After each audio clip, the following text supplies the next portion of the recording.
Hello, everybody. Welcome to Alchemy Stars. This is the first time I've done a voice thing, so we're trying it out. Uh, reason I'm doing this in particular, or one of them, well, there's two reasons actually. So one is Alchemy Stars is actually kind of a neat game, and we'll get into it. The second is that Tour Dog, who's the producer, is doing a little contest thing where if you create a YouTube video with Alchemy Stars content, you got basically a 50-50 shot to get a gift card. So give it a shot and introduce you all to the game. This will be fun. So up front, Alchemy Stars is a character-based gacha game, a little bit different than Record Keeper, which is obviously my main game, as you've seen from the channel. You roll for the characters themselves instead of for the soul break. So you only, if you get duplicates, it's useful. Some characters require dupes, most do not. They give increases, but they're usually not significant. Okay, so I think the easiest way to go ahead and show everything is just to jump right in. So I'll be doing a fight in what's called the Calamity Codex, and that's a weekly ladder ranking. And so you can see the different ranks here.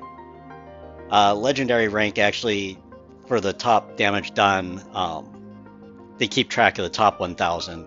So I'm Glistening Diamond, which is actually pretty good here.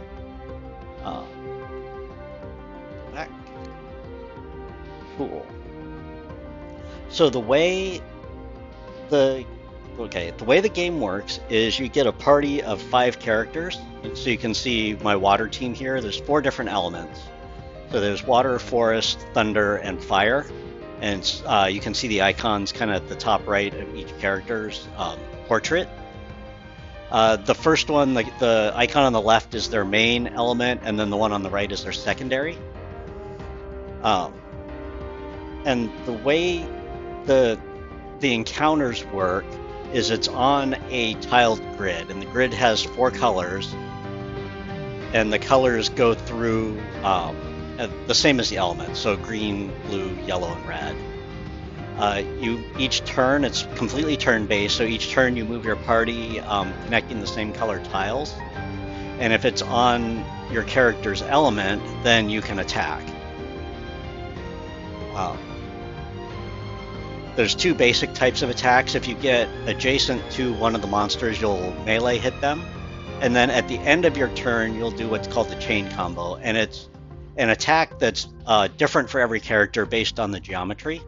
And so we can take a look at the characters in the group here and kind of what their chain combos look like and how everything works.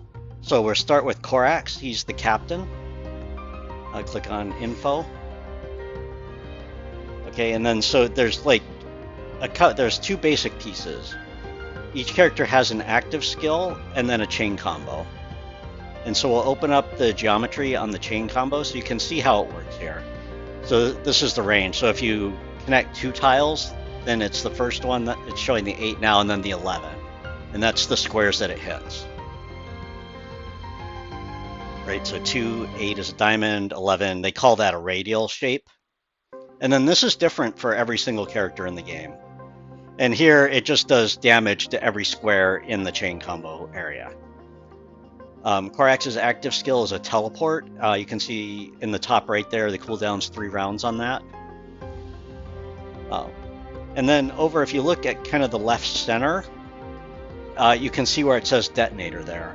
There's 4 basic types of characters, 4 character classes, although there's a lot of overlap and some characters do multiple things, of course. So Detonator is one of the 2 DPS types, and if we go back to the chain combo again, it shows detonators do damage basically around where the party ends up, and they tend to hit multiple tiles. So if the monster happens to be there, then you get to hit it. The difference is not every monster occupies a single tile space. There can be bigger ones that occupy 2x2 or even 3x3 spaces. So if your chain combo hits multiple enemy tiles, then you do damage to both tiles and do double damage basically. So the next character we'll look at, going back, is look at Vice at the end. So she's known as a sniper type. That's the other type of DPS character. And if we look at her chain combo, you notice there's no geometry here as it cycles through the tile count. So on 4 tiles, it just hits the nearest 2 enemies. At 8 tiles, it hits the nearest 3, and at 12, it hits the nearest 4. Regardless of size, just it hits the number of enemies there. And that tends to be the difference between the 2 types. So snipers tend to do more damage to single tile enemies, and they also have longer range. And detonators do a lot more damage to larger enemies. We'll look at Kleken and Ruby next. So this is actually the most important type. So you look at the character type, Kleken is a converter, and it's just like it sounds. So it converts the tile colors to your team's colors. So you'll see Kleken's active is his most important. So it converts the 4 nearest green tiles to blue on a fairly short cooldown. It's 2-round cooldown, so you can use it every 3 turns. He has a detonator type of chain combo as well. So his 13 tiles, like a queen's move, the 2 tiles pretty small, and then 9 is radial. We'll go back. The other converter in my group is Ruby, and her chain combo attack is actually there's no geometry, so it's a sniper type of chain combo. Your converters tend to not do as much damage. Their stats are lower, but they're the most important parts of your team because your team can't do anything if you don't have the right color tiles. And then the last member of my team is Raphael, and she's a support type, and support types tend to either be buffers or healers. And Raphael's a healer, and so she heals kind of over time. So anytime a new blue tile is generated on the map, she heals a little bit. So it's just kind of this constant trickle of healing. Her geometry, she actually does quite a bit of damage for a support. So it's based on a column, so it's a little hard to set up. At 5 tiles, it's a single column. At 9 and 13, it's 3 wide. So if you set the team up in the right position, you can actually do quite a lot of damage to multi-tile enemies. And then her active, we'll see her active in action as well. Okay, so I can go ahead and start the encounter so you can take a look at how the maps look. Calamity Codex, the monster has infinite life. You're just trying to do as much damage as possible here. And here we have our map. So you'll see the four colors of tiles there. The enemy is just a single tile enemy here.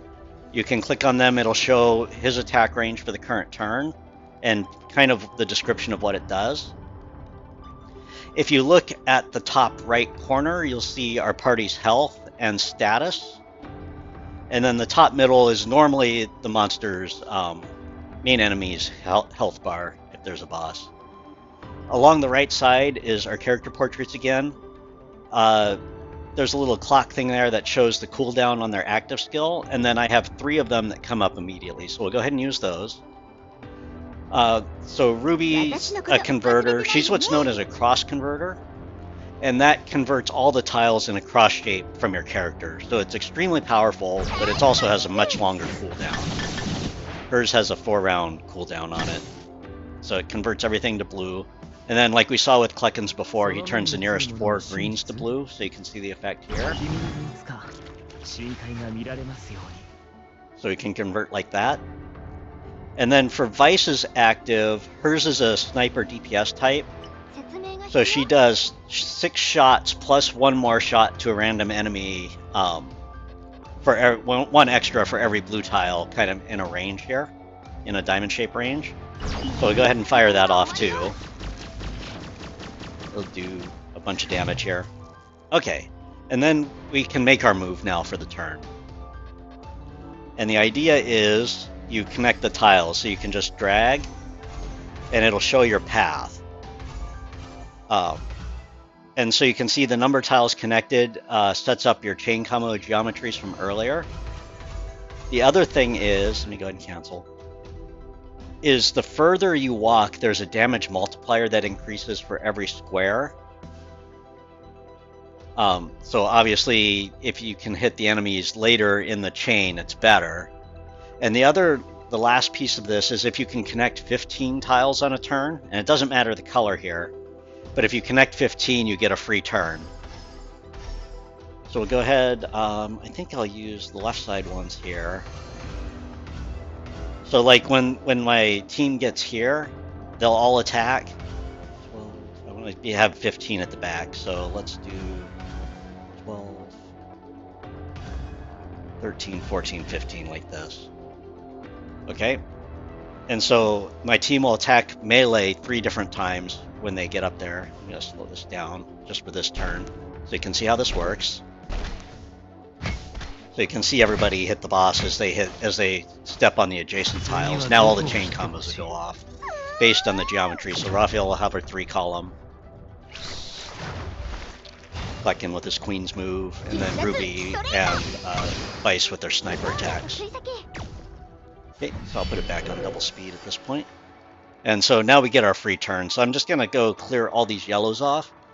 Now this time, you'll notice that the only 2 people that will attack at all will be Corax, because he's in the lead and they always are at full strength regardless of tile color. And then Vice's secondary color is lightning, so she'll attack, but it's only at a 3rd power. So we're just going to clear all this off as much as we can. So you see it's just Vice and Corax attacking, and then they'll do their chain combos, but it does a lot less damage this time. Okay, so the boss summons a couple of adds. In this particular fight, the adds being up means that the boss takes less damage. So we're just going to go kill the one on the left. I think we'll just go here, and we want to go 4 tiles because Ruby and Vice's chain combos require 4 for their first level. And attack. It'll summon a bunch of stuff. Okay, so this turn, just knowing the AI script, this turn the boss does a lot of damage. And I don't have a lot I can do here just because the tile colors are bad, so I'm going to clear this red stuff off. And then it's actually kind of deep because you want to plan ahead, and then there's some RNG for what the tile colors come back as. Okay, so I got hit pretty hard there, so I'm down to 49% health for the group. I have a couple of actives up. So Corax's is a teleport.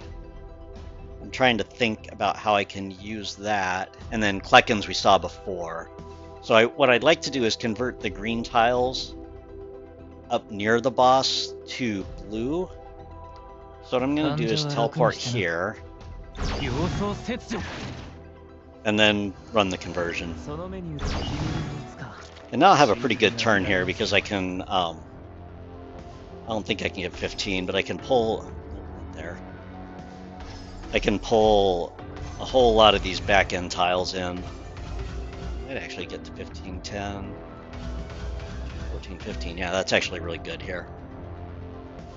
So this will be a really good turn. I'll clear off a bunch of these adds as we walk by them. Then I'll hit the boss a little bit here too, plus all the chains.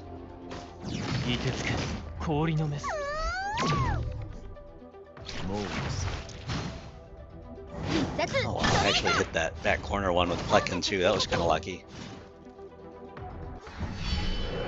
Okay, and then we get our free turn again here. I think I want to be here actually. So Corax will be the only one attacking. Actually, I'm going to switch captains temporarily. I'm going to put Ruby in front.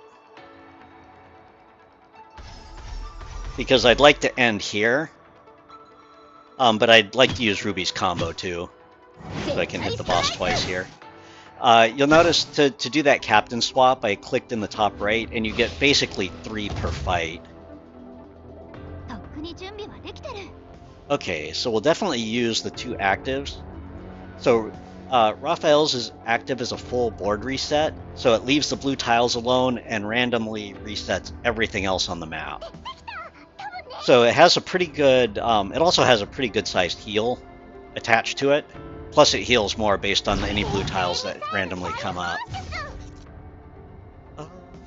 That was not particularly helpful. Okay, and then we'll use Vices again. Yeah, she hit the ads more than the boss, but that's fine. Let's see, so...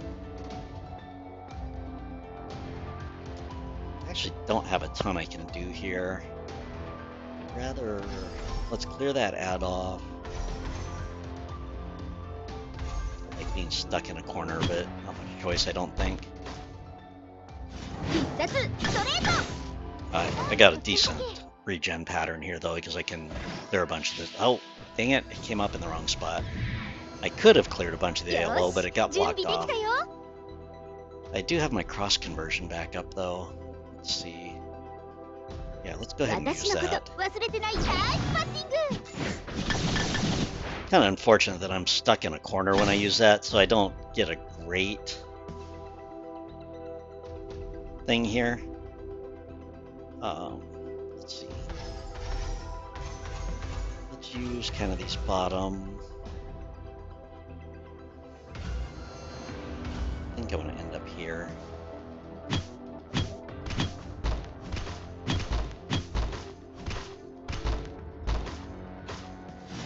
Alright, so I should clear the rest of the ads off and we get some more damage in.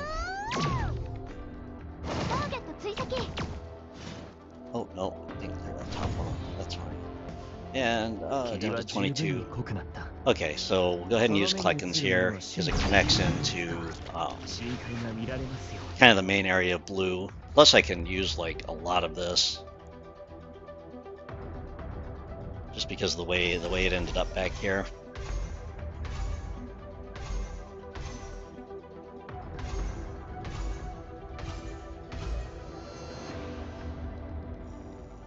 So if I go to 9... Yeah, see, so the difference here, so Kleken's geometry gets bigger at 9. You can tell because it's flashing that 2-square cross as the first one. And then when I go one more, it goes to a bigger pattern.